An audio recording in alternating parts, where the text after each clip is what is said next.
Hi, I'm Reverend Jake Sabe, and welcome to Children's Bible Stories.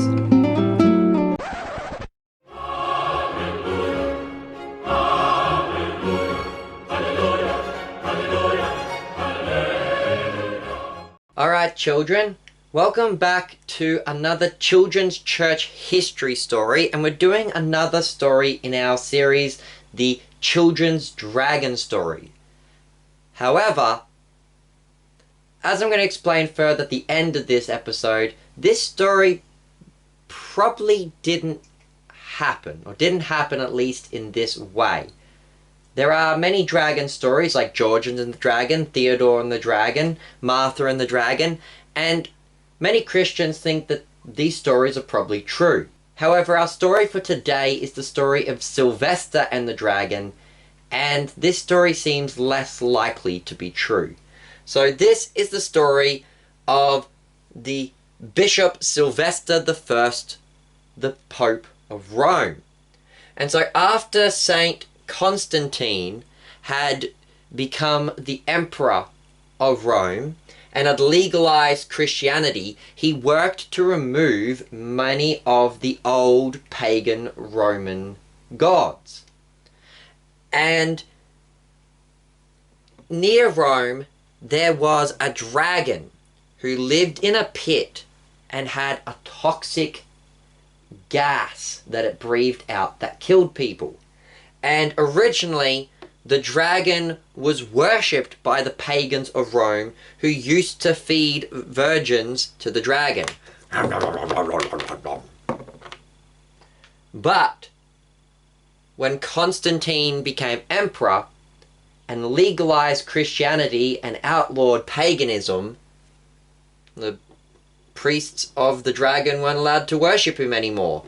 And so the dragon became furious, and it was said that he would go and with his toxic gas, he would kill 300 people a day out of anger for not receiving the virgins. And so two of these pagan priests came to Constantine and complained, saying, "Look, we used to have this dragon under control by feeding him virgins every day, and we used to worship him, and he never attacked anyone. Now, since we can no longer feed him the virgins, he's angry, and he's attacking people all the time. You need, Constantine, to do away with this silly Christian thing and reinstate paganism." But Slyvester I said that he would deal with this dragon. So Pope Slyvester went off to go deal with the dragon. And the two priests followed him. And according to the account, Slyvester descended into the cave and he bound the dragon's mouth so it could not breathe the smoke, and he slew the dragon. And coming out of the pit, he found the two pagan priests who followed him, and they were baptized Christians, as were a multitude of Romans that day. Now, you may be wondering, children, why I said this story probably didn't happen.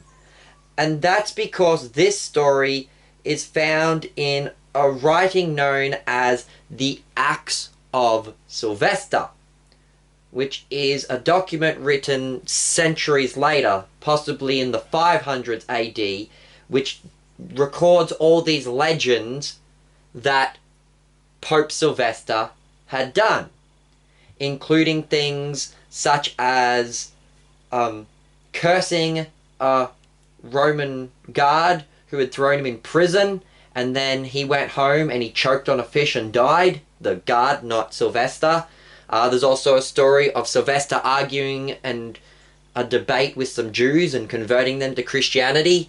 And there was also a story of how Constantine had rejected Christianity and got leprosy, and Slyvester then healed him of his leprosy and also baptized him.